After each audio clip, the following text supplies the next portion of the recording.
Bonjour à toutes et à tous, c'est Mésophile et aujourd'hui on se retrouve dans un nouveau décor, mais il ne va pas rester très longtemps, pour parler aujourd'hui de 6 films de science-fiction qu'il faut connaître au moins du nom. C'est une liste triée par ordre chronologique, alors n'y voyez pas un top. C'est parti.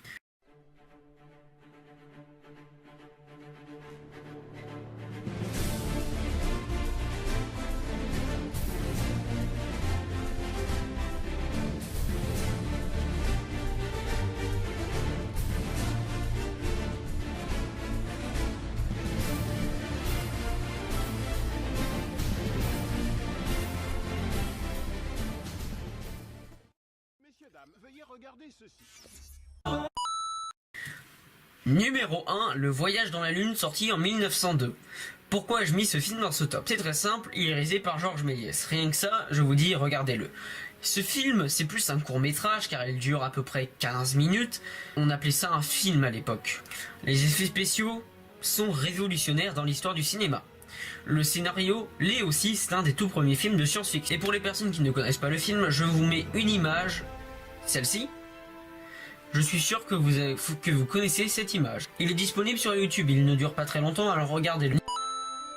Numéro 2, La chose d'un autre monde, sorti en 1951. Le scénario ne paraît pas original, mais à l'époque il était assez original. Et s'il vous dit quelque chose, c'est très simple, il a inspiré son remake The Thing, réalisé par John Carpenter, qui est un excellent film. Bon, les effets spéciaux ont très mal vieilli. Numéro 3, L'invasion des profanateurs de sépultures, sorti en 1956. Franchement, ce film a eu beaucoup de remakes. J'ai vu d'abord, avant de voir l'original, celui sorti en 1978 et j'ai adoré. L'histoire, je ne vais pas vous la dévoiler, alors regardez-le. Ce film est ancré dans son époque, l'époque de la guerre froide. Vous le voyez, vous voyez une menace communiste pour les personnes qui poursuivent les autres. Le scénario est impeccable, la réalisation l'est aussi et les acteurs le sont un peu moins. Numéro 4, L'homme qui rétrécit, sorti en 1957.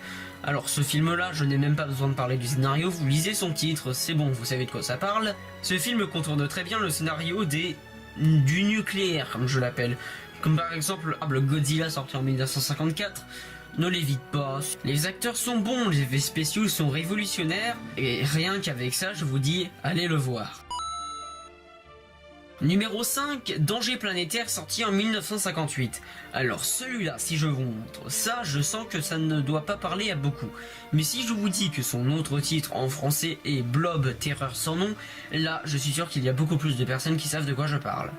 Déjà, premièrement, parce qu'il a déjà été repris dans plusieurs trucs, je prends par exemple l'épisode des Simpsons, et là aussi, le film est ancré dans son époque du communiste. Oh là là, un monstre.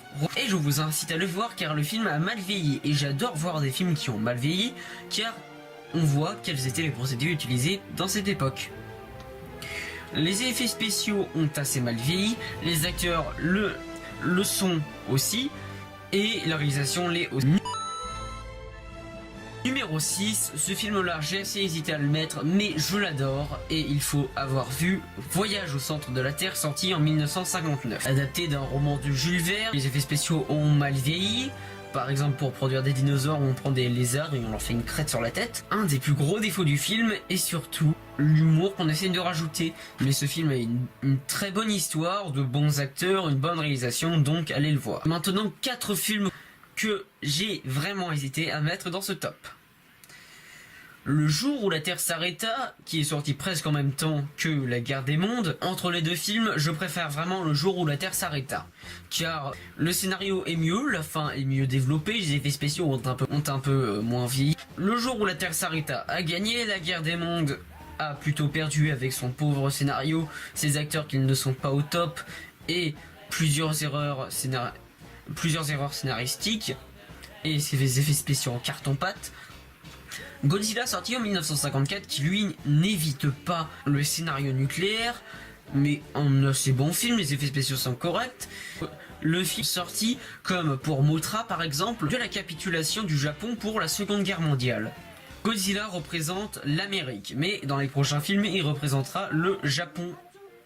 Les deux films dont je vais parler maintenant j'ai vraiment hésité à les mettre dans le top en remplaçant Danger planétaire et Voyage au centre de la Terre. Planète interdite sorti en 1956. Alors ce film, les décors sont magnifiques, les effets spéciaux le sont aussi, les personnages sont bons et les acteurs le sont aussi.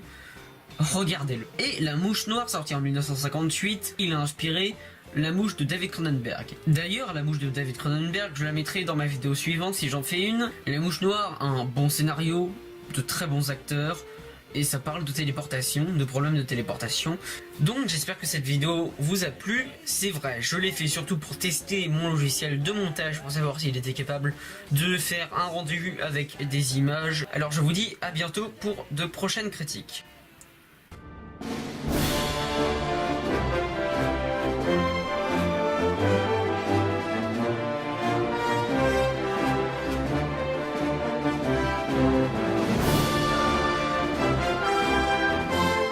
Et j'espère que vous l'avez remarqué, mais ma prochaine vidéo est ici.